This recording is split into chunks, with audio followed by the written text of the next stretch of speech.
ओम शांति। प्रश्नोत्तरी कार्यक्रम में आप सभी का स्वागत है, जिसमें हम आपके ही प्रश्न लेते हैं और आपके प्रश्नों का उत्तर देने के लिए हमारे साथ हैं आदरणीय आशा दीदी। ओम शांति दीदी। ओम शांति।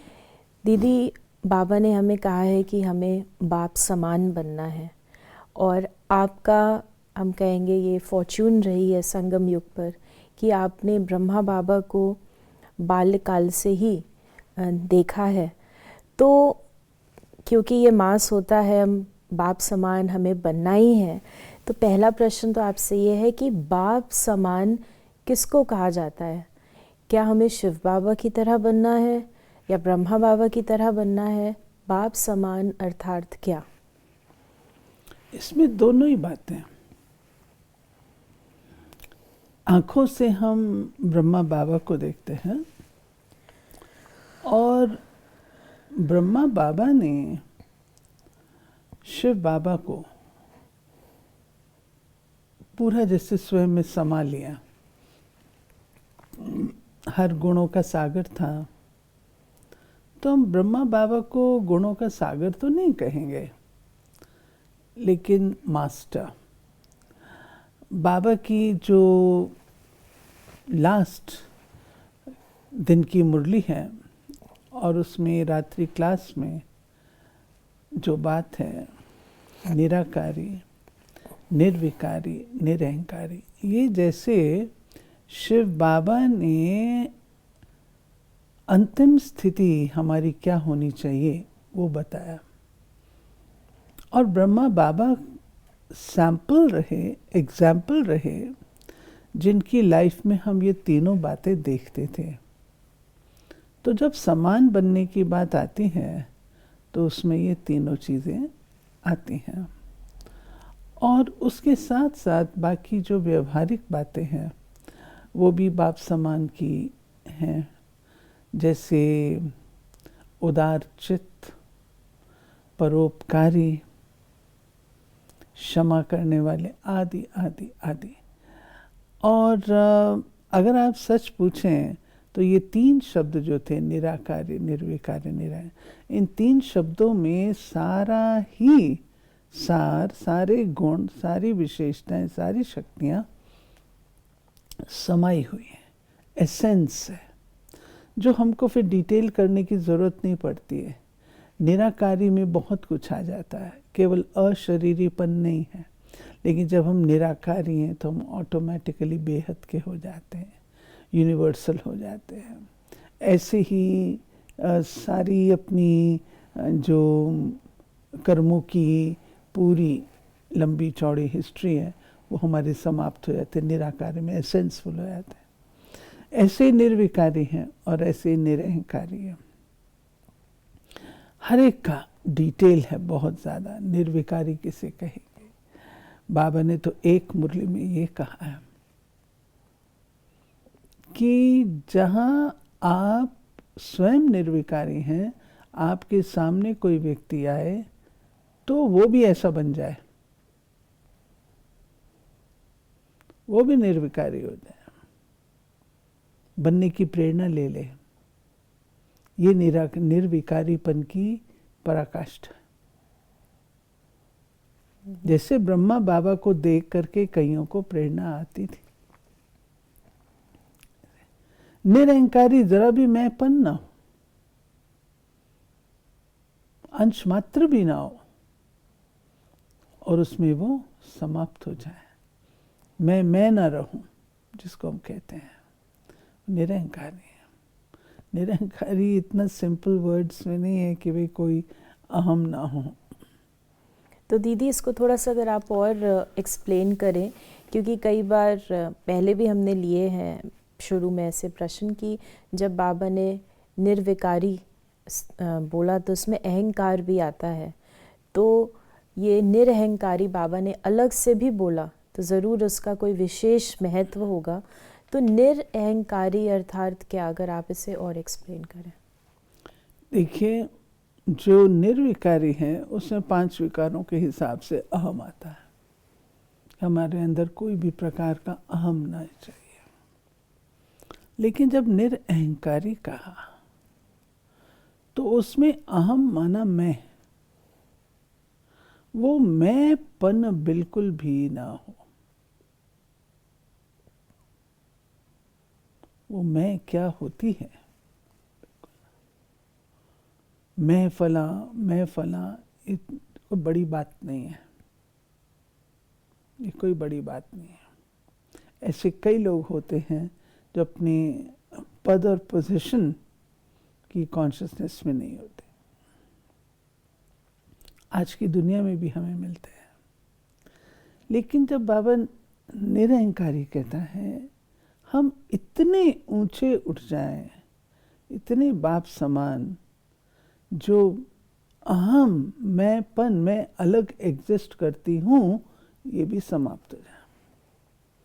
मुझसे बाबा ही बाबा नजर आए। जिसको लोगों ने कहा कि आत्मा और परमात्मा एक हो जाते हैं, तो क्या आत्मा और परमात्मा एक नहीं होते हैं, लेकिन परमात्मा इतने अधिक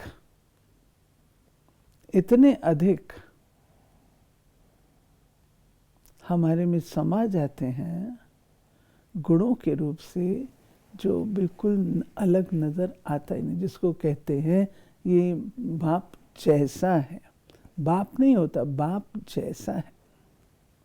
बाप से 2 रत्ती आ गई, ये बाप नहीं है, बाप जैसा है। ऐसे ही अहम में ये बात आ जाती है, जो हम बिल्कुल बाप समान सर्व गुणों में उसमें बन जाते हैं। कोई उसमें अंतर फिर नजर नहीं आता।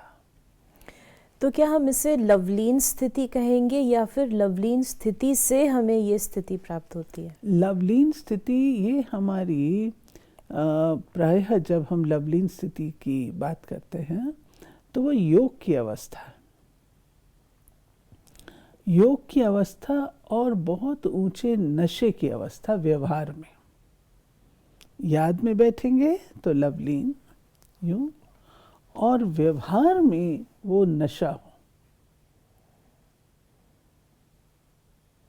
वो जो नशा है जिसमें व्यक्ति खोया हुआ है, बाबा की याद में बस खोया हुआ, उसको और कोई नजर ही नहीं आता सिवाय बाबा के।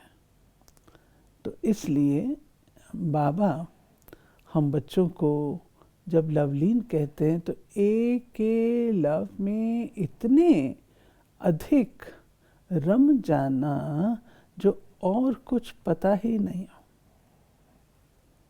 और वो जो नशे, जब ये बात हमारी व्यवहार में नशे के रूप से आती है, तो नशे में और कुछ दिखाई नहीं देगा।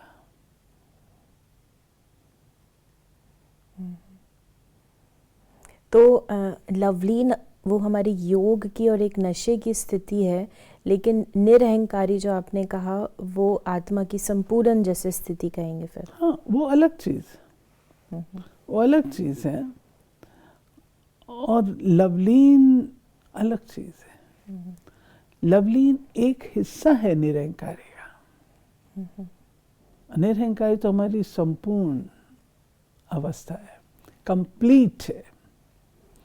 और लवलीन के द्वारा हम निरंकारी बन सकते हैं, but it is not the only way, one of the way. ये है, इम्पोर्टेंट है, और ये होना भी चाहिए, क्योंकि आपको अपने लक्ष्य के प्रति इतना डेडिकेटेड होना चाहिए। दीदी, आपने बाल्यकाल से बाबा को देखा, मम्मा बाबा दोनों को, तो अवश्य बाबा तो संपूर्ण स्थिति में थे ही, और उन्होंने संपूर्ण फरिश्ता स्थिति प्राप्त करी। लेकिन आपने पर्सनली कुछ ऐसी चीज़ें या ऐसी धारणाएं जो बाबा में देखी पर्सनली, जैसे कहते हैं, जो आपको लगता है कि बाबा को हेल्प किया to achieve that stage so quickly? जो बाबा की जो धारणाएं जो आपने ऑब्जर्व करी, जो आपको टच करी, जो आपको लगता है कि बाबा इतनी एज में भी और इतने समय में सब कुछ जिम्मेवारियां उठाते हुए अपनी उस स्थिति को प्राप्त कर गए। एक्चुअली बाबा की ऐसी धारणाएं अगर हम देखें तो हम तो बच्चे थे, लेकिन कुछ एक बातें मैं ज़रूर रेट्रोस्पेक्ट में अंडरस्टैंड करती हूँ। नंबर 1, बाबा अपने डिसिप्लिन में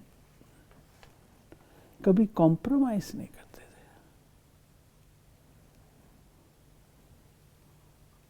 नेवर।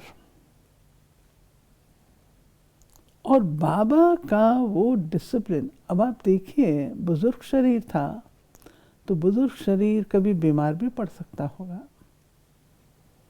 कब उसको तकलीफ भी होती होगी। 93 पर आया बाबा, कभी उसको दिल करता होगा मैं रेस्ट कर लूं। आज यूथ को होता है, हम लोगों को होता है, तो बाबा को नहीं होता होगा। लेकिन बाबा ने इसको नहीं देखा, शरीर को देखे और अपन को चलाए, ऐसा नहीं। बाबा चलाता था शरीर को, शरीर बाबा को चलाए ये नहीं हो सकता। तो मालिकपन की जो है, स्वराज अधिकारीपन की जो धारणा है, मैं मालिक हूं, ये धारणा बाबा की बहुत जबरदस्त थी। तो हॉस्पिटल में भी जब बाबा थे तो बाबा ने वहां से भी मुरली लिख करके भेजी कि बच्चों को, बच्चे इंतजार में होंगे। आप बताइए ऐसा कौन होगा। तो बाबा कभी भी क्लास से, डिसिप्लिन से कॉम्प्रोमाइज नहीं करते थे। फॉर इंस्टेंस, अगर कोई पूछता था बाबा को, बाबा मेरे घर वाले मुझे बहुत तंग करते हैं शादी करने के लिए, तो बाबा कहते जाओ करो। पूछना माना आप अपने आप को कमजोर व्यक्त कर रहे हैं, आपकी अपनी दिल है। तो बाबा इन सब बातों में बहुत स्ट्रांग था। दूसरी बात जो हमने बाबा के अंदर देखी, जिससे वो विश्व पिता जगत का रचयिता बन गया, एक्सेप्टेंस। बाबा ने आत्माओं को देखा, शरीरों को नहीं देखा। मैं आपको 2-3 एग्जाम्पल दूंगा। जरूर। आदि में जब यज्ञ था, उस समय जो मीनियल वर्क करते हैं वो भी एक आते थे और ट्रांस में चले जाते थे। ट्रांस में जाकर के वो बाबा को देखती थी, श्री कृष्ण आके चिपटती थी श्री कृष्ण के। लोग, जो और लोग थे वो कहते थे, लेकिन बाबा ने इसका जिक्र मुरली में भी किया कि वो काम कुछ भी करती हो, लेकिन रूह तो सबकी एक जैसी है। बाबा ने कभी घृणा और ये सब नहीं दिया। दूसरा, कोई गरीब ठंड में ठिठुर के आ रहे थे, तन पे इतने वस्त्र नहीं थे। जब वो सभा में पहुंचे,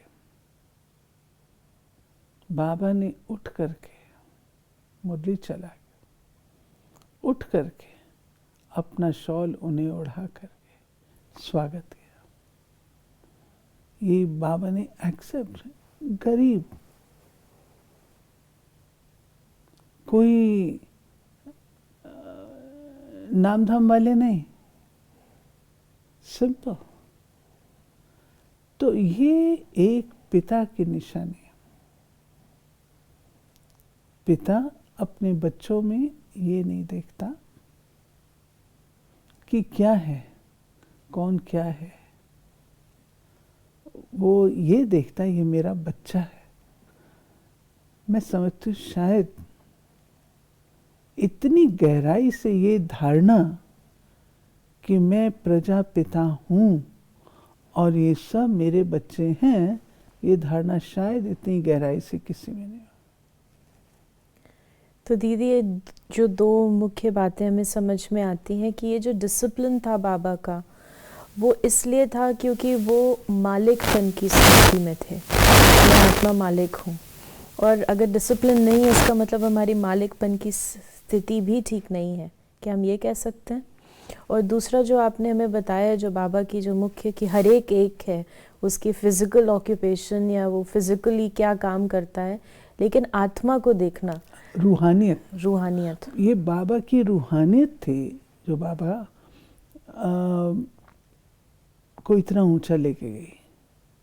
आज हम और आप है, कहीं ना कहीं वहाँ करके नाम रूप में कौन क्या है उसमें थोड़ा सा तो फंस जाते हैं।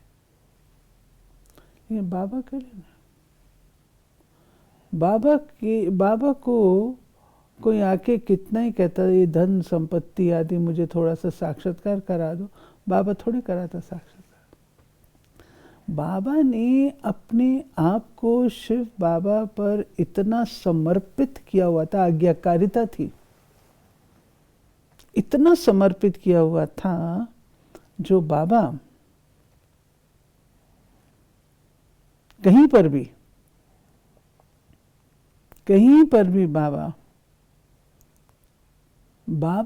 शिव बाबा की बात को ना माने, हो नहीं सकता। बाबा ने कहा बच्चे बॉम्बे जाना है, ओके। बाबा ने संदेश भेजा नहीं जाना है, ओके। आप और हम तो ये कह देंगे भाई पहले सोच के बता देते, मैंने इतनी तैयारी की, इतना ये सब किया, नहीं भेजना था, नहीं जाना था तो पहले बता। नहीं, बाबा कभी नहीं गया। बाबा अनुभव ही नहीं था क्या? बहुत अपनी जिंदगी जी थी, राजाओं महाराजाओं के साथ संपर्क संबंध में रहा था। कौन सी चीज बाबा को इस दुनिया के अनुभव में नहीं थी? लेकिन शिव बाबा के आगे नतमस्तक, बुद्धि का संपूर्ण रूप से समर्पण। तो दीदी, आपने ये जो समर्पण की बात कही, और हम दादियों का भी अनुभव सुनते हैं कि बाबा जब यज्ञ में 14 वर्ष भी जो थे, उसमें भी बाबा समय प्रति समय कुछ परीक्षाएं लेते थे कि अभी धूप आएगी, अभी ये सामान, अभी बारिश आएगी, और फिर नहीं आई। इस प्रकार से कुछ दादियों के अनुभव भी हमें याद हैं। तो उस समय जैसे अभी कई हैं तो कहते हैं बाबा थे ना उस समय, तो वो जो कह रहे थे। लेकिन अभी कैसे हम संपूर्ण बुद्धि का समर्पण करें, क्योंकि बुद्धि का समर्पण वैसे भी कहा जाता है मोस्ट डिफिकल्ट है, आखिरी है।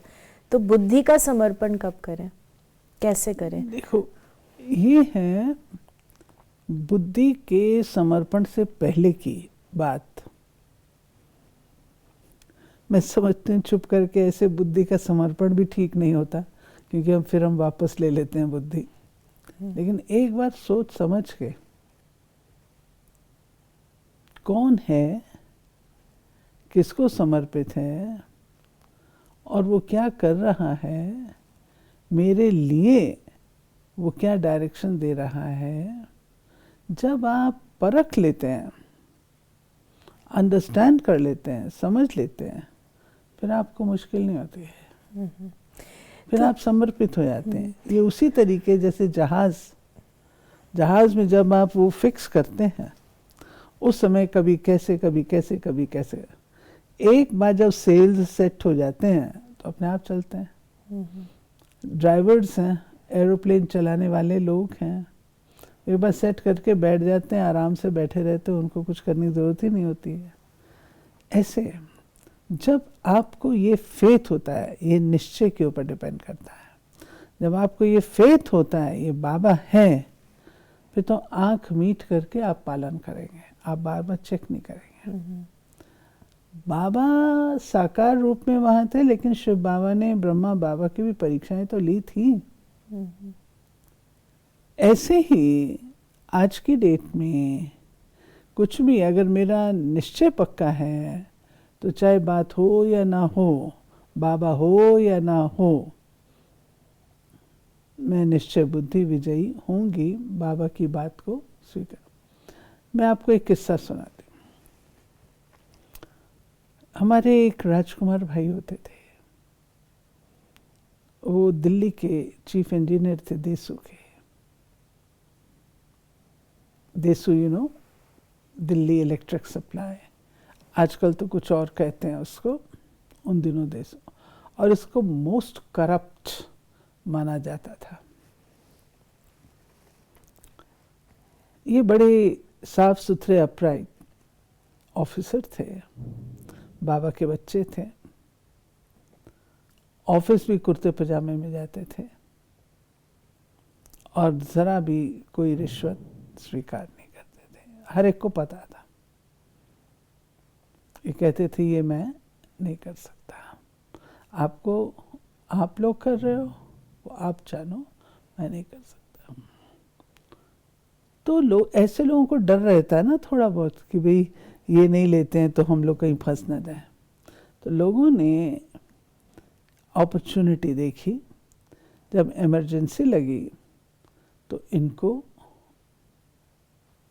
सस्पेंड कर दिया गया और उसके बाद इनके ऊपर एलिगेशंस करप्शन के इसके बहुत सारे लगाए गए।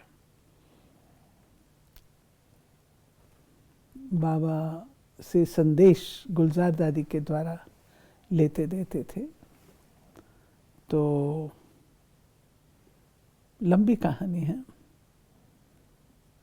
रेड भी पड़ी इनके घर पर, सब कुछ हुआ, लेकिन सांच को आंच नहीं, इनका कुछ नहीं पिया।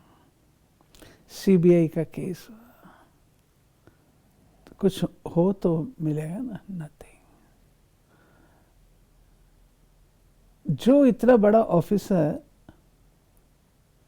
बस में आना जाना शुरू कर दिया, 2 बच्चे पढ़ रहे थे, 3 बच्चे पढ़ रहे थे, बस में आना जाना शुरू, कार गई, स्कूटर गया, मोपेड गई, क्योंकि पैसा कहाँ से आएगा, ऑफिसर के पास तो पैसा नहीं होता।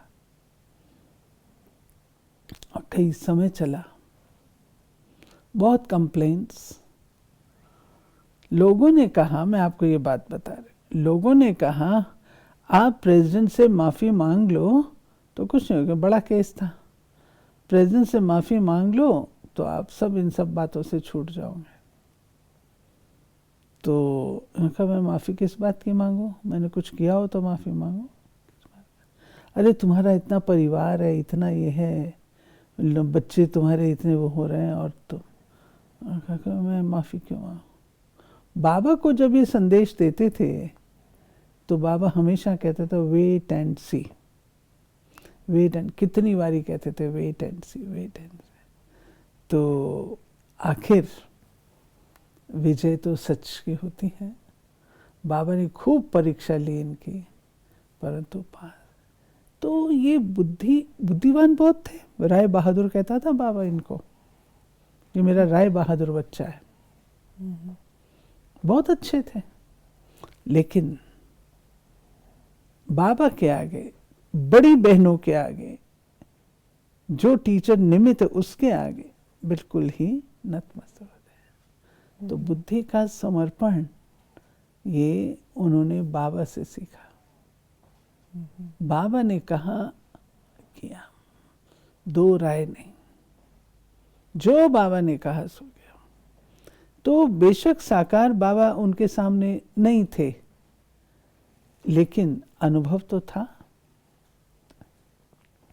यानी जब हमें आपने जो शुरुआत में जो कहा था कि पहले पहचान लें और उसके बाद फिर अपनी बुद्धि को सरेंडर करें, क्योंकि ऐसे ही अगर सरेंडर अपनी बुद्धि को करते हैं तो फिर वापस ले लेते हैं। इसका मतलब अगर हमारी बुद्धि सरेंडर नहीं होती, यानी हमने पहचाना नहीं है ठीक से कि ये बाबा है। क्योंकि जैसे आपने अभी कहा, कई बार ऐसे भी कहते हैं कि आप अपनी बुद्धि भी तो यूज़ करनी चाहिए, जनरली भी कहते हैं, जैसे अभी आपने शुरू में कहा पहचान लो, तो जिसकी जितनी बुद्धि होगी वो तो उतना यूज़ करेगा, और जो मुरली होती है उसको भी उतना ही इन्फर करते हैं जितनी समझ होती है। तो दोनों, कई बार उसका भी बैलेंस नहीं रह पाता कि बाबा ने किस कॉन्टेक्स्ट में कहा था, तो कहते हैं बाबा ने ही कहा है ये। तो उसके लिए भी हम एक बड़ों से गाइडेंस लेते रहें, तभी हम बिल्कुल उसको समझ पाएंगे। इसमें जहाँ आपको थोड़ा सा भी संदेह आए ना, तो बड़ों से वेरीफाई कराना चाहिए, और वो भी बड़े वह जो निमित्त। कई बार ऐसी गलतियां हमारे भाई बहन कर लेते हैं।